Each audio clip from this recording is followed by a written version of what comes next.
Mechanical से मैंने पढ़ाई किया हुआ है।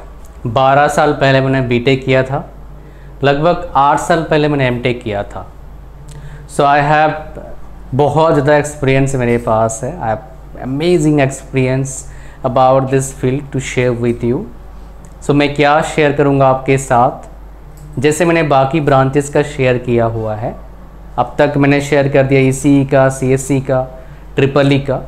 तो इस मैकेनिकल में क्या शेयर करने वाला हूँ, डार्क ट्रूथ एंड गुड, मतलब dark side and good side, दोनों साइड शेयर करूँगा ताकि आपको पूरा प्रॉपर नॉलेज इंफॉर्मेशन मिल पाए इस ब्रांच के बारे में। ये मेरा सीरीज़ ऑफ वीडियोज़ है, हर ब्रांच का वीडियो मैं बना के दूंगा। नेक्स्ट आप कौन से ब्रांच का चाहते हो बताओ, नीचे कमेंट करिए, I will share with you.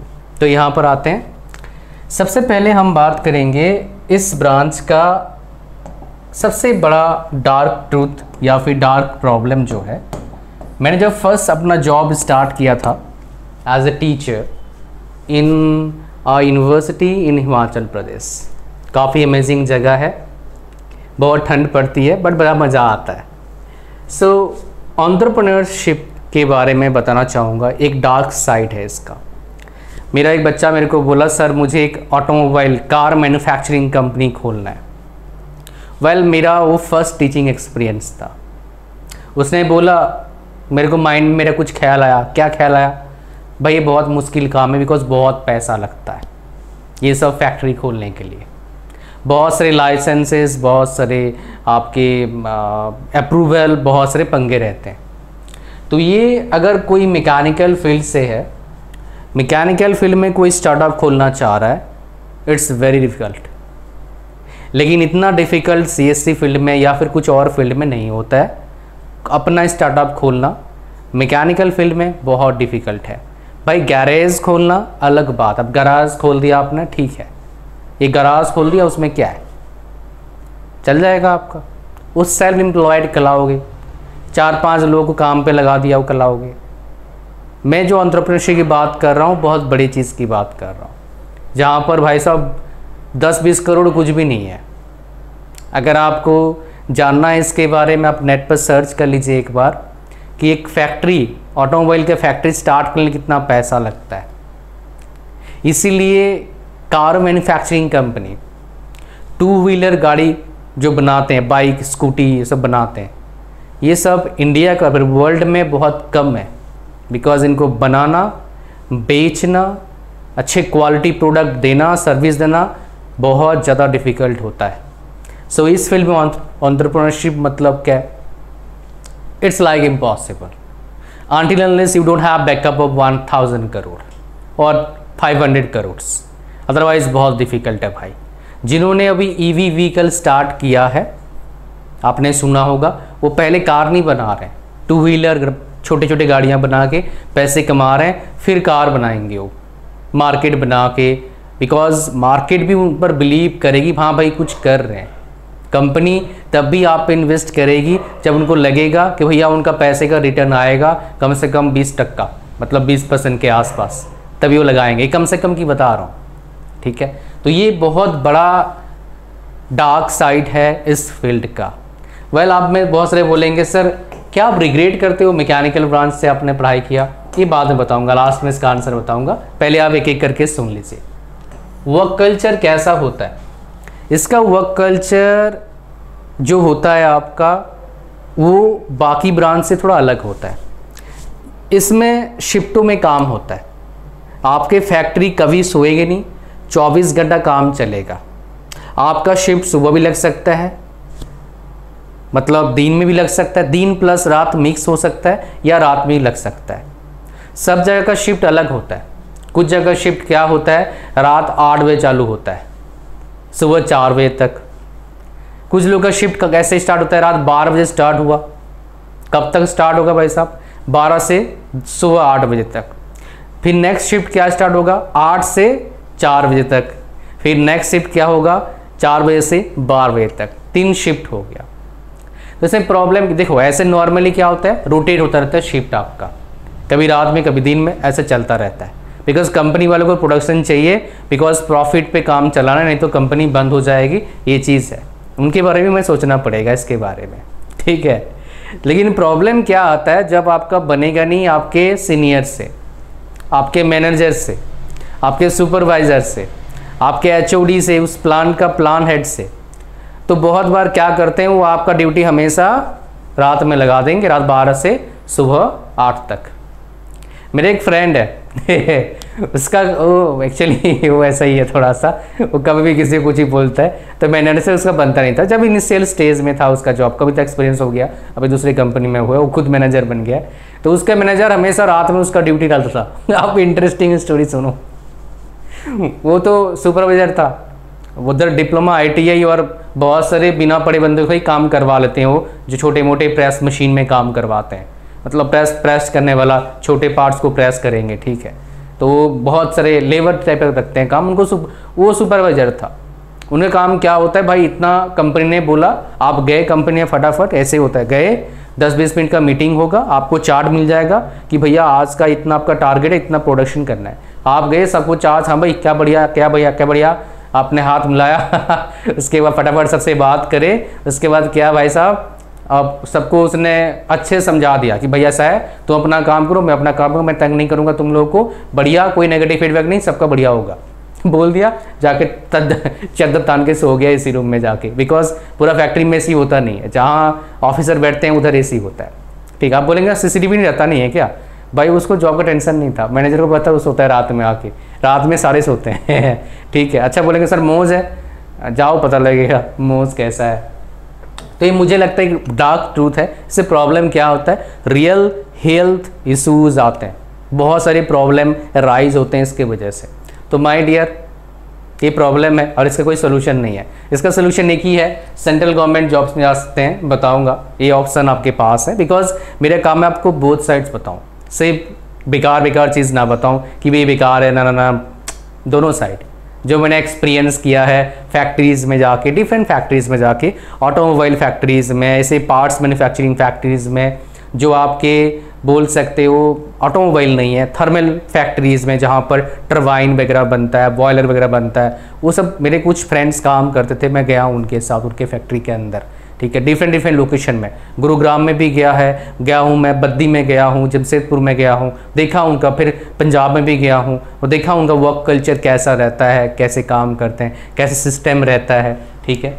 So next हम बात करेंगे ग्रोथ का। देखो स्टार्टिंग में 50-60 तक ग्रोथ में कोई प्रॉब्लम नहीं है, बट आप अगर काम कर रहे हैं, जैसे आप if are working in Baddi और जालंधर एरिया, ठीक है, या फिर जमशेदपुर में काम कर रहे हैं और अब मेन फैक्ट्री में काम नहीं कर रहे हो, मेन कंपनी में काम नहीं करो, for example if are working Jamshedpur और बद्दी या फिर जालंधर एरिया, अगर आप प्रोडक्ट बेस्ड कंपनी में काम नहीं कर रहे हो, जमशेदपुर की बात करेंगे, टाटा के लिए काम नहीं कर रहे हो, आप टाटा के वेंडर कंपनी, मतलब टाटा जिनसे छोटे छोटे पार्ट्स बनाती है उनसे काम कर रहे हैं, तो आपका 30-40 तक बढ़िया जाएगा, 50 तक चला जाएगा, उसके बाद आपका जो ग्रोथ है श्रिंक हो जाएगा। फिर क्या होगा, आप बड़े कंपनी जाएंगे, 1 लाख तक जाएगा आपका सैलरी, फिर क्या हो जाएगा, जो ग्रोथ का रेट है कम हो जाएगा।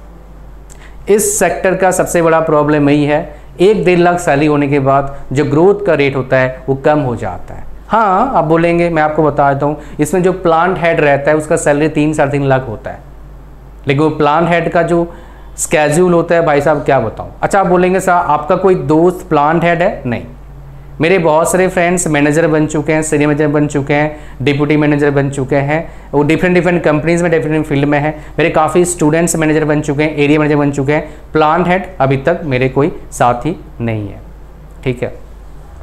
तो ग्रोथ में प्रॉब्लम आता है इसमें आफ्टर 1 लाख और 1.5 लाख, जो कुछ फील्ड में इंडिया में ऐसा प्रॉब्लम, 1 लाख तो कुछ भी नहीं उन फील्ड में, नॉर्मल है, ठीक है। अच्छा नेक्स्ट हम बात करेंगे सैलरी की, बात करते हैं सैलरी की एक लिमिट है जो मैं आपको बता रहा था। ग्रोथ का परसेंटेज क्या होता है आपका, स्टार्टिंग में 15-20% होगा, फिर आ जाएगा 10 के आसपास, उससे भी कम, और गड़बड़ भी हो सकता है, ना भी हो, ऐसा भी हो सकता है। अच्छा ऐसा ये नहीं कि ग्रोथ खाली इसी में ही कम होता है, बहुत जगह पर टाइम के साथ वेरी करता है। लाइक IT फील्ड, मेरे जो साथी काम कर रहे हैं, बहुत से साथियों को 1-2 साल से कोई इंक्रीमेंट लगा नहीं है, वो काम करे जा रहे हैं, ये सुनकर वो खराब लगेगा, बहुत से साथी को जॉब से निकाल दिया गया है। बट ये स्टेबल नहीं है। उधर क्या होता है, 1-2 साल में फिर ठीक हो जाएगा, फिर भर भर के पैसे कमाएंगे, अच्छे इंक्रीमेंट लगेगा। बट इस फील्ड में क्या है, जब रिसेशन आता है ले ऑफ्स के चांसेस कम है, ज़्यादा ले ऑफ्स नहीं होते हैं मैकेनिकल में।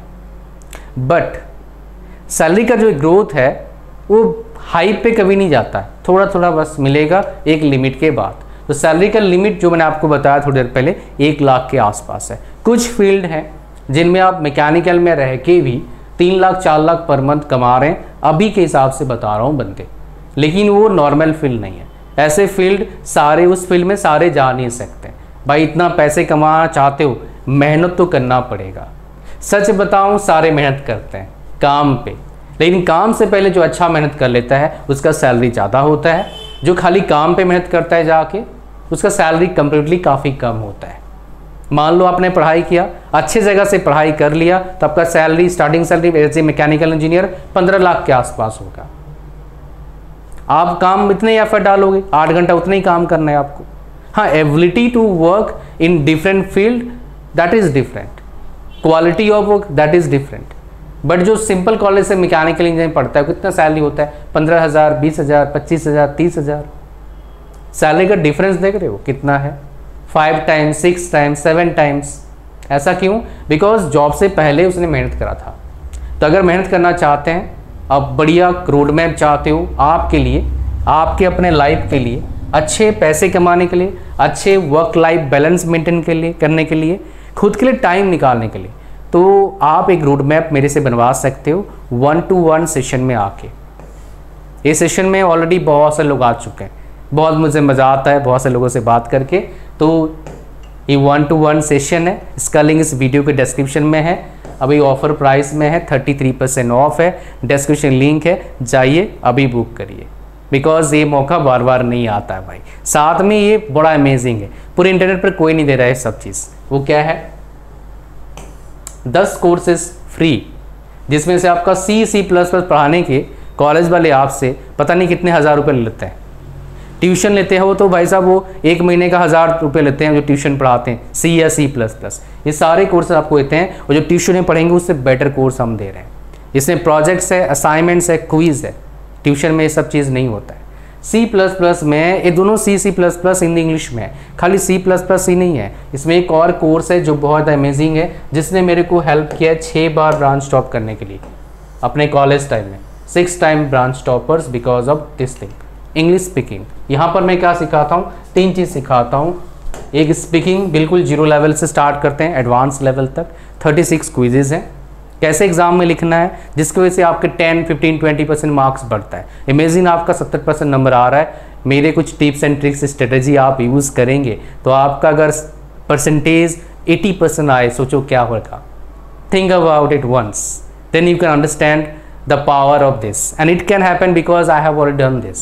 There's so many students already have done the same thing. Third आपके पास के रीड, पढ़ने का तरीका, कैसे पढ़ेंगे कॉलेज में, बिकॉज कॉलेज का पढ़ाई अलग होता है और स्कूल का पढ़ाई अलग होता है। So you must know the difference. If you know the difference, you must know how to tackle the whole situation, because timing will be totally different. ठीक है, तो ये सब चीज़ आपका आएगा। अच्छा, don't think I am from English medium school, ना भाई, एक सिंपल गवर्नमेंट स्कूल से पढ़ा हूँ। I believe what I have done, you can do the same. I have the strategy, I have created some path, just you need to follow the path और follow different paths, whatever I have shared in the course. It will help you a lot, but time लगता है भाई। ऐसे मत सोचना सुबह course buy करा, शाम को फराटेदार इंग्लिश में लग जाओगे। It's not like that, it's a language, you have to practice a lot, but you need to follow the right path, and that path I have shared in this program. So ये सब free मिलता है। वैसे इसका अगर individually कोई bye करना चाहता है 500 का है, लिंक डिस्क्रिप्शन में है। बड़ा अफोर्डेबल है, बिकॉज एक रीपेयर आता है ना, पता नहीं कितने हज़ार रुपये लेते हैं कॉलेज वाले आपसे। यहाँ पर ये पॉलिटिक्स, ये आपका पीछा नहीं छोड़ेगा भाई, ये बड़ा खतरनाक चीज़ है। बहुत सारे लोगों के कैरियर तबाह हो जाता है बिकॉज ऑफ पॉलिटिक्स। बहुत से लोग कॉलेज अपने कंपनी छोड़ के दूसरी कंपनी जाते हैं बिकॉज ऑफ पॉलिटिक्स। सो ये पॉलिटिक्स बहुत खतरनाक है। पॉलिटिक्स से बचने का क्या करना पड़ेगा आपको, अच्छा मैंने 5 साल डिफरेंट ऑर्गेनाइजेशन में काम किया है, मैं कैसे बचा?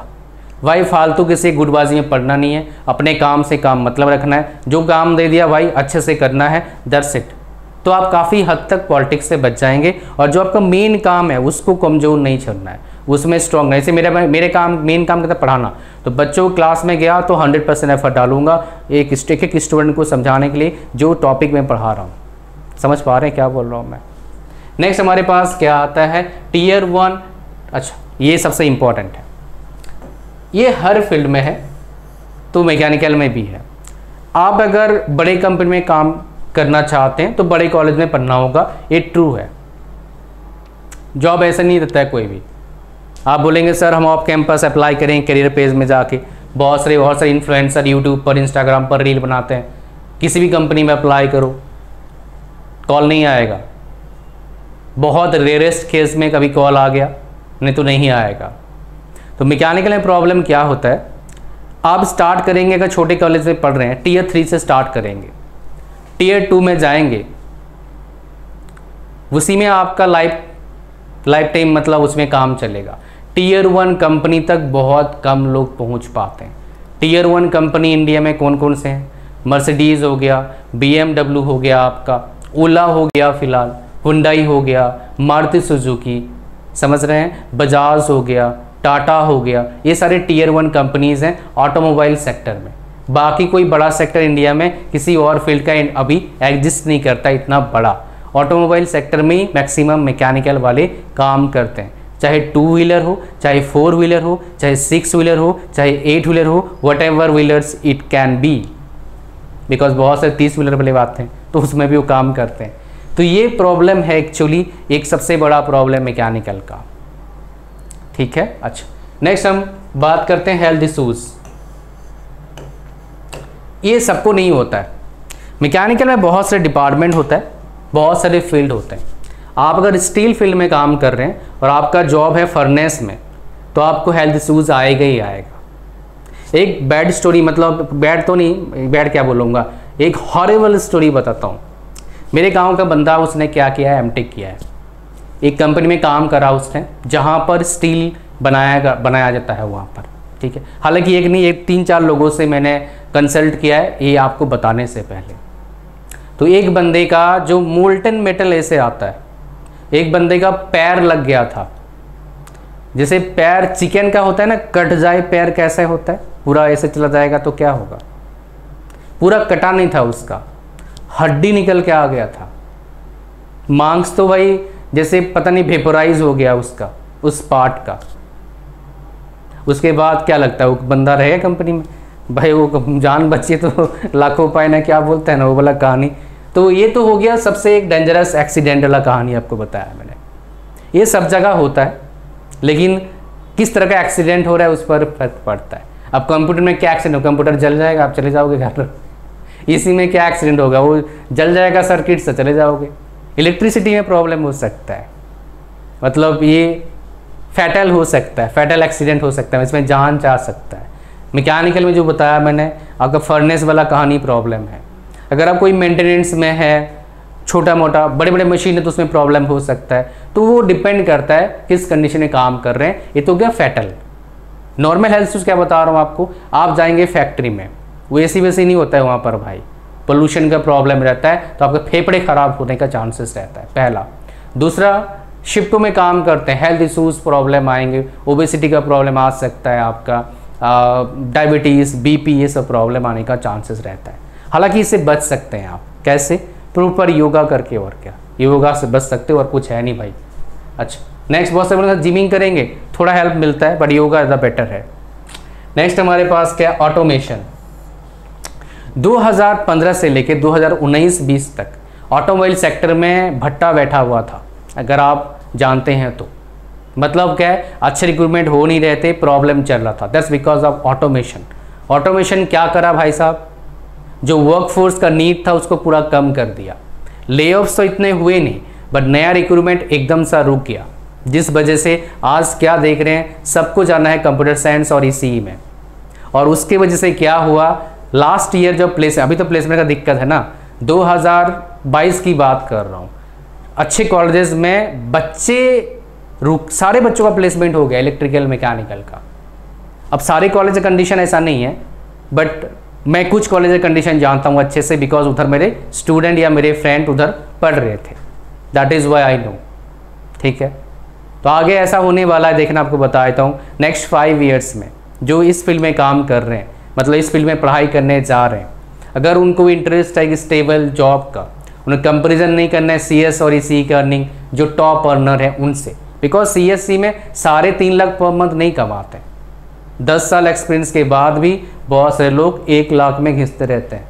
कहते तो हैं 1 लाख, CTC होता है उससे कम 80,000 पर मंथ सैलरी होता है। अच्छा, बहुत से लोग उसमें हैप्पी हैं, मुझे पता है, बट उतने सैलरी इसमें मिल जाता है। तो जब आप सुनते हो नेट पर, यूट्यूब पर, अच्छा क्या एवरेज में ज़्यादा सैलरी कमाते हैं CS वाले? सच बात है, एवरेज में ज़्यादा सैलरी कमाते हैं, आपके एबिलिटी पर है। फॉर एग्जाम्पल आप बता रहा हूँ, मेरे नोन का एक बहुत बड़ी कंपनी में काम करती है, इंडिया में टॉप कंपनी में काम करती है, उसके CTC 18 लाख। और अगेन मेरे नोन के टॉप कंपनी काम करते हैं IT फील्ड में, उनके CTC है लगभग 40-50 लाख के आसपास। और इसी फील्ड में काम करती है मेरे नोन के, तो उसके CTC लगभग 32-35 के आसपास है। सो इस फील्ड के हिसाब से CTC डेफिनेटली डिसाइड होता है, बट अपने आप पर भी डिपेंड करता है बहुत सारी चीज़ें। ठीक है, तो ऑटोमेशन ने क्या करा है, बहुत सारी नौकरियां खाया है, और मतलब क्या वैकेंसीज को कम कर दिया है। अभी उसके बारे में बात करूंगा, जो बच्चे कम जा रहे हैं इसका क्या फ़ायदा मिलेगा, जो बच्चे पढ़ाई कर रहे हैं। I will share with you, because उसमें कौन से ब्रांच से हो फ़र्क नहीं पड़ता, फिक्स सैलरी मिलता है, सरकारी नौकरी। I will share with that. Next हमारे पास क्या है, ये इनोवेशन। देखो इंडिया में इनोवेशन काइंड ऑफ जीरो था 2008-10 तक, उसके बाद थोड़ा थोड़ा बना, अभी ठीक ठाक इनोवेशन है, बट इनोवेशन मेनली कहाँ, R&D research and development department बन रहा है अब, बट उस लेवल का नहीं है जिस लेवल का चाहिए, जिससे जॉब्स ज़्यादा क्रिएट हो।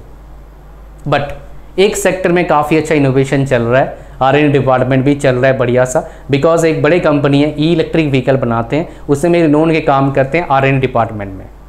उन्होंने M.Tech किया है IIT मद्रास से, तो उनसे एक बार बात हो रहा था इसके बारे में कि कैसे क्या काम होता है क्या नहीं होता है। तो मैं उनका पैकेज ठीक ठाक है, 30 लाख के आसपास उनका पैकेज उस कंपनी में। सो वो बताते हैं इनोवेशन अभी हो रहा है, बट मेनली जो इनोवेशन हो रहा है 2 व्हीलर में हो रहा है, ये 4 व्हीलर में इतना अभी इनोवेशन नहीं है। कुछ कुछ जगह पर हो रहा है, बट उस लेवल का नहीं है। 2 व्हीलर का ठीक ठाक इनोवेशन, R&D डिपार्टमेंट ठीक ठाक चल रहा है अभी इंडिया में। बहुत सारे कंपनीज का वो झूठ मूठ का R&D डिपार्टमेंट नहीं, काम का R&D डिपार्टमेंट खुला जा रहा है, बट ये अभी मास स्केल में नहीं है जितना प्रोडक्शन डिपार्टमेंट हमारे इंडिया में है। समझ रहे हैं, सब बनाया आता है, बहुत सारी चीज़ें उसको बस टेप देते हैं, कॉपी पेस्ट मार देते हैं, चलो भाई बना दो। तो R&D डिपार्टमेंट में जॉब कैसे क्रिएट होगा, नहीं होता। इसलिए इधर से बात करते हैं ऑटोमोबाइल जॉब्स। इंडिया में मैकेनिकल्स जो पढ़ते हैं 90% लोग ऑटोमोबाइल सेक्टर में काम करते हैं, डायरेक्टली या फिर इनडायरेक्टली, और ये आगे ऐसा ही रहेगा, ज़्यादा चेंज नहीं होने वाला है कुछ भी। क्यों बोलो, बिकॉज इंडिया में ऑटोमोबाइल का जो मार्केट है काफ़ी बड़ा है, बहुत सारे कार्स, बाइक्स, ऑटोमोबाइल के जो पैसेंजर व्हीकल, बसेस, ये सब बिकते हैं। तो बनाएंगे इंडिया में बनता है, प्लस हम एक्सपोर्ट कर रहे हैं दूसरे कॉन्टिनेंट में बहुत सारे 2 व्हीलर और 4 व्हीलर भी। 2 व्हीलर बहुत एक्सपोर्ट कर रहे हैं अफ्रीका में हम, जिसकी वजह से डेफिनेटली जो आपका एम्प्लॉयमेंट है और बोल सकते हो रिक्रूटमेंट है वो बढ़ रहे हैं। इसमें डिप्लोमा वालों का बहुत इजीली जॉब लगता है इस फील्ड में, छोटे कॉलेज से पढ़ा है तब भी ज़्यादा काम रहता नहीं है। पुणे में बहुत सारे कंपनीज़ हैं, उधर काम करते हैं, मेरे नोन के 15-20 हज़ार सैलरी मिल जाता है, और बहुत सारे बिना पढ़े लिखे भी 15-20 हज़ार कमा लेते हैं। बट प्रॉब्लम क्या है, what after 5 years there is problem for diploma holders, even those are working there without any formal education. Are you getting my point? Because education is one of the fundamental thing, वो चाहिए। बोलोगे sir diploma तो education है, उसमें आप तो educated है। हर diploma है, ग्रेजुएट तो नहीं है ना, बीटेक तो नहीं किया है, इसका एक अलग वैल्यू है भाई, नहीं तो लोग लाखों रुपये थोड़ा खर्चा करेंगे उसमें। अच्छा नेट पर बोला स्किल चाहिए, मैं नहीं बोल रहा हूँ स्किल नहीं चाहिए, स्किल तो चाहिए बट डिग्री भी चाहिए, तभी तो स्कूल का स्किल का वैल्यू होगा। समझ रहे हैं? अच्छा ये वाली बात हो गया ना, घर नहीं है सामान खरीद लिया, भाई पहले घर तो हो फिर सामान का काम आएगा ना। अब घर ही नहीं है, सामान आपके पास है, बोलो सर किराए घर में रह लेंगे, तो यहाँ किराया घर नहीं है भाई कोई भी। अच्छा, नेक्स्ट हमारे पास क्या है, सेंट्रल जॉब्स। देखो जॉब्स होते हैं इंडिया में मैकेनिकल वालों के लिए 3 तरीके का जॉब्स है गवर्नमेंट के हिसाब से। गवर्नमेंट जॉब्स की बात करेंगे, ये हो गया स्टेट गवर्नमेंट, जो स्टेट गवर्नमेंट निकालती है, उसमें सैलरी कम मिलता है, फैसिलिटीज कम होता है। कुछ कुछ स्टेट में सेंट्रल गवर्नमेंट से हाफ सैलरी मिलता है सेम पोस्ट के लिए, ठीक है। बट कुछ कुछ स्टेट में क्या होता है, सेंट्रल गवर्नमेंट का ही सैलरी मिलता है आपका, ठीक है जी। ओके, नेक्स्ट बढ़ते हैं। तो इसमें सबसे ज़्यादा सैलरी कहाँ, ज़्यादा फैसिलिटीज़ कहाँ मिलता है आपका, सेंट्रल गवर्नमेंट जॉब्स का। तो मैकेनिकल का सेंट्रल गवर्नमेंट जॉब्स कहाँ कहाँ मिल लगता है, एसएससी जेई का और यूपीएससी ईएससी का। हर साल इसका वैकेंसी निकलता है। कितना वैकेंसी निकलता है ये वेरी करता है हर साल। मैं आपको दिखा देता हूँ कितना कितना इसके वैकेंसी निकलते हैं, ताकि आपको पता लगे अच्छे से वही वैकेंसी कहाँ पर है। अगर ये रिक्रूटमेंट पे चलेंगे तो यहाँ पर मेरे को कुछ मिल जाएगा एसएससी जेई। तो यहाँ पर देखिए एसएससी जेई का वैकेंसी आया था। तो देखो इलेक्ट्रिकल मैकेनिकल में 55 वैकेंसी था, फिर मैकेनिकल में 23 वैकेंसी था, मैकेनिकल में 6 वैकेंसी, इलेक्ट्रिकल में 18 वैकेंसी, मैकेनिकल में 1 वैकेंसी, और उसके बाद मैकेनिकल में 1 वैकेंसी। तो ये आप देख रहे हैं वैकेंसी से वेरी होता है, लगभग 50-60 वैकेंसीज हो गया। मेनली इसे मेजरली सिविल का वैकेंसीज रहते हैं, बट हर साल इसका वैकेंसी आता है मैकेनिकल का। ओके, नेक्स्ट हम बात करेंगे, मैं आपको सारा दिखाऊंगा एक एक करके। ईएससी, यूपीएससी, ईएससी, जैसे यूपीएससी के पेपर आईएएस आईपीएस बनते हैं, वैसे इंजीनियरिंग सर्विसेज एग्जामिनेशन होता है, यूपीएससी इंजीनियरिंग सर्विसेज एग्जामिनेशन। इसमें जो मैकेनिकल के वैकेंसीज कितने थे, 46 थे वैकेंसीज। हर साल इसका वैकेंसी आता है और ये सेंट्रल गवर्नमेंट जॉब्स के अंडर आता है। सिर्फ ये नहीं, इसमें अगर मेरे को मिल जाए वो चीज़ जो दिखाना चाहता हूँ आपको, जैसे एक HPCL का अभी वैकेंसी आया है, ये PSU का वैकेंसी है। इसमें अब मैकेनिकल कितना है, 93 वैकेंसीज है, ठीक है। ये हर साल PSUs के वैकेंसीज आते हैं। जैसे मान लो ये DVC का वैकेंसी आया है, ये सिर्फ अभी जो वैकेंसी आपको बता रहा हूँ जस्ट कुछ दिन पहले आया है वैकेंसी। ये देखो आप मैकेनिकल वैकेंसी कितना है, 59 वैकेंसी, अभी कुछ दिन का, ये 15 दिन का वैकेंसी बता रहा हूँ आपको। हर साल क्या होता है, ऐसे मैकेनिकल के लिए सेंट्रल गवर्नमेंट का, PSUs का और स्टेट गवर्नमेंट के कम वैकेंसी निकलते हैं। हर साल PSUs का कम 10 PSUs वैकेंसी निकालती है हर साल। स्टेट गवर्नमेंट का वैकेंसी आता है। सेंट्रल गवर्नमेंट में रेलवे का वैकेंसीज बहुत अच्छा खासा रहता है आपका मैकेनिकल में। आप बोलोगे सर कंपटीशन बहुत है, हर जगह कंपटीशन है भाई। कंपटीशन को बीट करने का सिंपल तरीका आपको बता देता हूँ आज। वो क्या है, उनसे पहले प्रिपरेशन स्टार्ट करो, उनसे बेटर प्रिपेयर करो। कैसे, ज़्यादा क्वेश्चंस प्रैक्टिस करके, ज़्यादा टेस्ट सीरीज देख के। हर साल आरआरबी जेई का इसका हर साल नहीं, 2-4 साल में 5 साल में आरआरबी जेई का निकलता है। और एक आपको बताना चाहूँगा, इसरो का निकलता है, इसरो का, DRDO का एंड बार्क का। इसरो मतलब क्या करता है आपको बताया तो एक, ये सारा चीज़ दिखाऊंगा, बहुत टाइम चला जाएगा, ठीक है। देखना चाहते हो क्या, चलो देखते हैं। अगर मिल जाए आपको दिखा दूंगा, बिकॉज वो मेरा इरादा था नहीं आपको दिखाने का, वो बिकॉज वो इतना दिखाऊंगा तो इंसान ये हो जाएगा, मतलब बावला सा थोड़ा सा हो जाएगा, कितना दिखाएगा, मतलब इंसान अब इतना देख देख के। तो जैसे आपको बताना चाहूँगा, हॉल का आया था, देखो रिक्रूटमेंट 2023 में आया था, ठीक है। इसमें आओ, इसमें मैकेनिकल का कितना वैकेंसी है भाई, 30 वैकेंसी है हॉल का। ये हिंदुस्तान एरोनॉटिक्स लिमिटेड जिसने तेजस बनाया है, अभी मैन्युफैक्चरिंग तेजस मैन्युफैक्चरिंग करते हैं। ये देखो तेजस, समझ रहे हो। अच्छा, लाइट कॉम्बैट हेलीकॉप्टर भी देख रहे हो आप। अच्छा, यहाँ पर सारे वैकेंसी से देखो। उसके बाद आता है सेल का वैकेंसी आया था, देखो ये सेल का वैकेंसी आया था। इसमें देखो मैकेनिकल का वैकेंसी कहाँ पर है भाई, मैकेनिकल वैकेंसी 34 वैकेंसीज आया है। ये 2023 का वैकेंसी बता रहा हूँ जो मैंने यहाँ पर लिखा है। एक मैं आपको जो दिखाना चाहता हूँ वो मेरे से गायब हो रहा है, ये BEL का वैकेंसी है। एक्चुअली मैं आपको दिखाना चाह रहा हूँ, बताता हूँ इसरो का वैकेंसी, वो हर साल वैकेंसी। ये देखो प्रोफेसर इंजीनियर का वैकेंसी निकला है, 205 निकला है वैकेंसी। और इसमें ब्रांच वाइज होगा आपका, ये चीज़ आपका कौन से कंपनी में निकला है, ये कंपनी है या फिर आर्मी वाला है, बिकॉज आर्मी वाला चीज़ है। ये BEL का है, भारत इलेक्ट्रॉनिक्स लिमिटेड का निकला हुआ है, और ये मिनिस्ट्री ऑफ डिफेंस के अंदर इन्होंने डाल दिया है, इसलिए आर्मी का लगा दिया है। BEL का निकला हुआ है। ये सारे PSUs का वैकेंसी आता रहता है, हर साल आता है। इसमें इसरो, DRDO, बार्क, इनके वैकेंसीज भी आते हैं और उसमें मैकेनिकल वाले मैक्सिमम जगह पर क्या होते हैं, एलिजिबल होते हैं। तो ये सेंट्रल गवर्नमेंट जॉब्स भी निकलते हैं, PSUs भी निकलते हैं और स्टेट गवर्नमेंट जॉब्स निकलते हैं। तो ये बहुत बड़े आपके यूएसपी है इस ब्रांच से बीटेक करने का, अगर आपको जॉब करना है, सरकारी जॉब करना है। इसका प्रॉपर रोड मैप मैं आपको बना के दे सकता हूँ, कोई अगर फॉलो करता है उसके पास बहुत अच्छा ऑप्शन हो सकता है। बस आप मेरे 1-to-1 सेशन में आ सकते हैं। रीज़न क्या है, बिकॉज इसमें मैं कस्टमाइज सोल्यूशन दे नहीं सकता, सबका कंडीशन अलग है।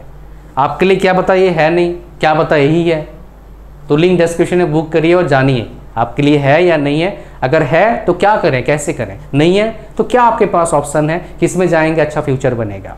ठीक है, यहाँ पर और चीज़ बताना चाहूँगा, इनमें जो पैकेज लगता है सेंट्रल गवर्नमेंट और PSUs का पैकेज लगता है, अगर यहाँ पर मेरे को मिल जाए, एक चीज़ मैं आपको दिखा दूंगा। पैकेज जो लगता है आपका, ये क्या है आपका, कौन सा है ये, इंजीनियरिंग सर्विसेज का है ना। ये जो पैकेज लगता है मैं आपको दिखाऊंगा, मज़ा आएगा देख के आपको। एवरेज में 17-18 लाख का पैकेज लगता है, एवरेज में, ये एवरेज बता रहा हूँ, 17-18 लाख का पैकेज लगता है। वेरी करता है आपका 10 लाख से लेके 24 लाख तक का पैकेज। जैसे अभी कुछ दिन पहले निकला था HPCL का वैकेंसी, ठीक है, तो यहाँ पर देखेंगे, अगर पे स्केल में जाकर दिखाऊं आपको, पे स्केल यहाँ पर, यहीं पर साथ में पे स्केल डाल दिया है।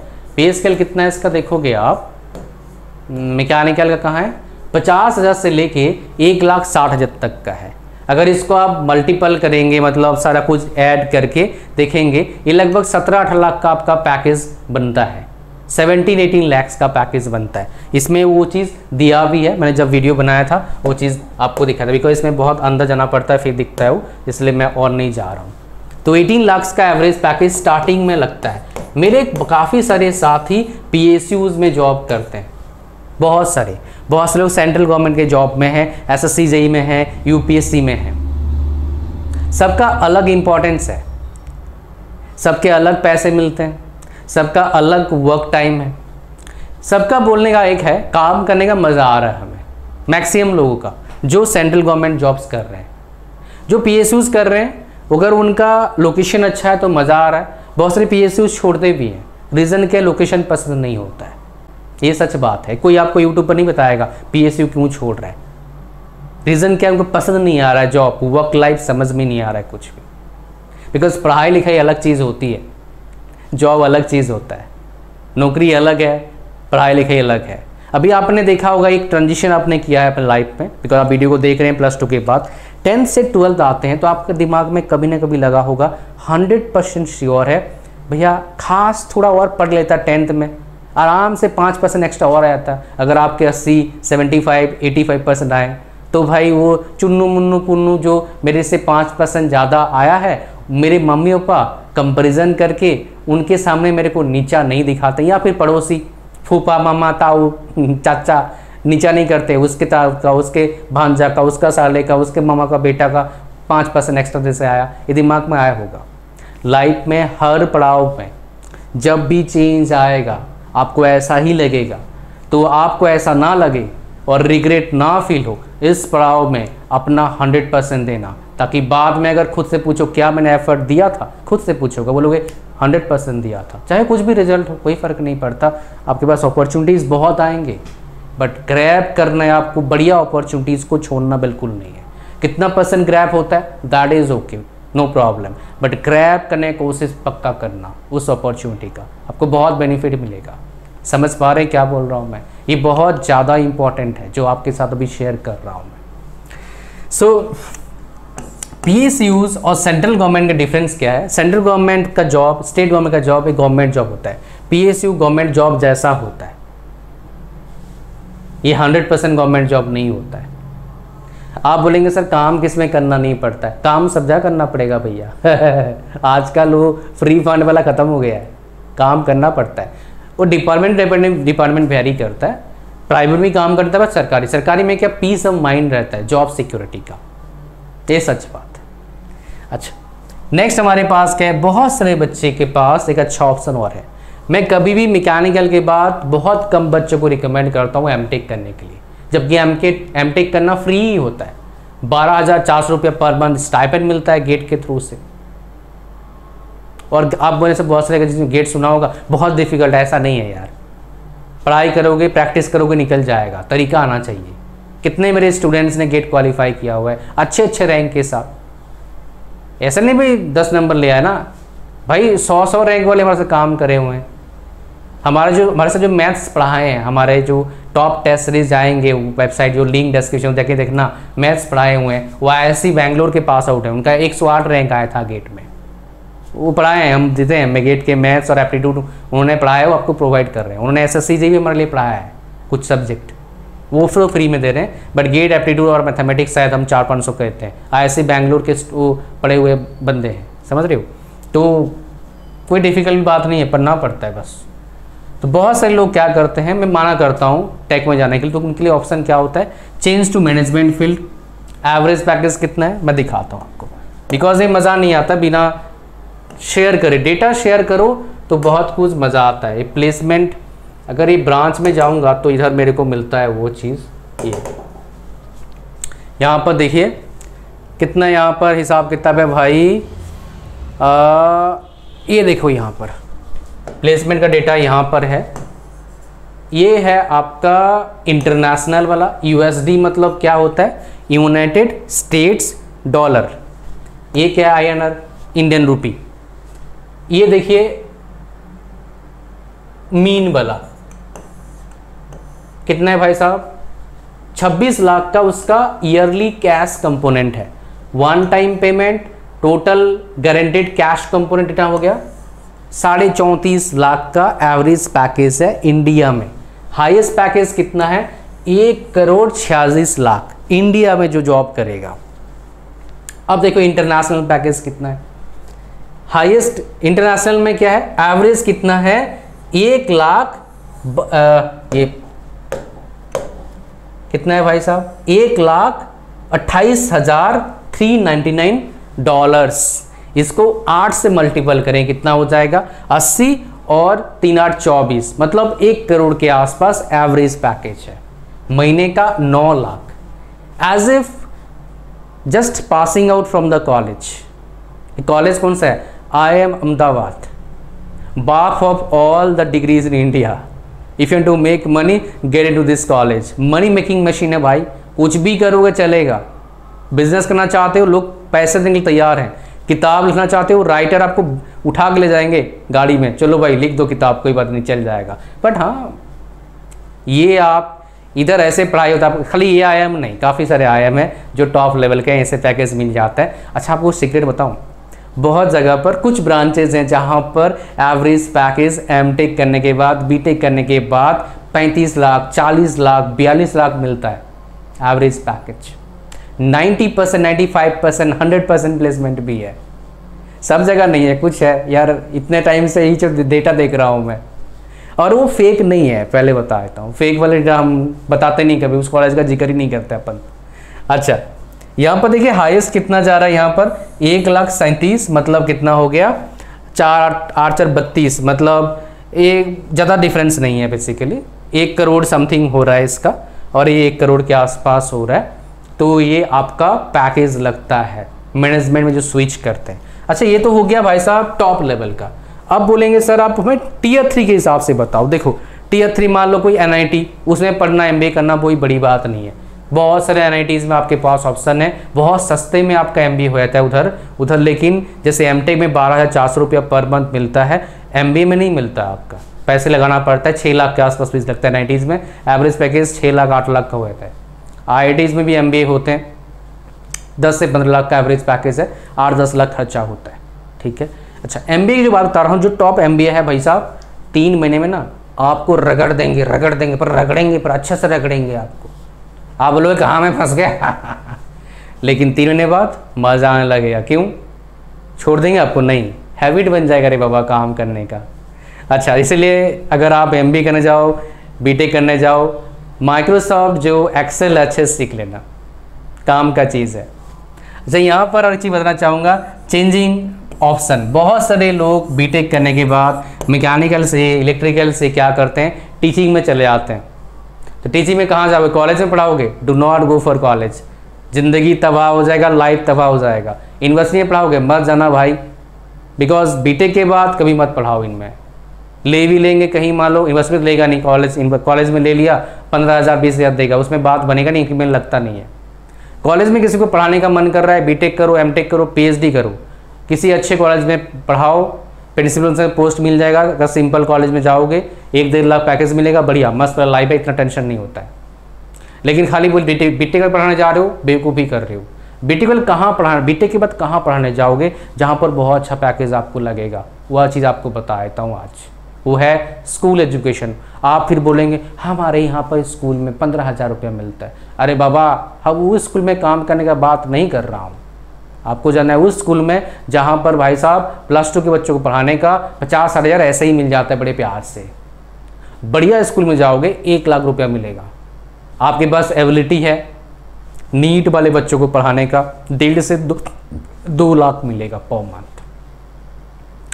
कौन से स्कूल में जाएं, उसके लिए भाई आओ पर्सनल काउंसलिंग में, तभी बताऊंगा वो सर। सबसे यहीं पर सब कुछ चाहिए, स्कूल का नाम भी चाहिए, ऐसा तो ना होता है। तो ये पूरा कहानी था आपका, किसके बारे में जो बताया मैंने, मैकेनिकल का dark side and good side, पूरा डिटेल इंफॉर्मेशन आपको देने की कोशिश किया ताकि आप किसी भी इंफॉर्मेशन से ना छूट जाएं।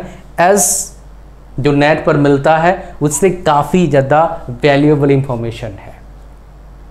I hope you got all the point. Thank you very much for watching the video till the end. Like, share, comment, subscribe। और हमारे टेलीग्राम चैनल वो फ्री है, बिल्कुल ज्वाइन कर लेना, सब्सक्राइब कर लेना, फ्री है। और पर्सनल काउंसलिंग बिल्कुल छोड़ना मत, ये बहुत इंपॉर्टेंट है भाई आपके अच्छे फ्यूचर के लिए। Thank you very much.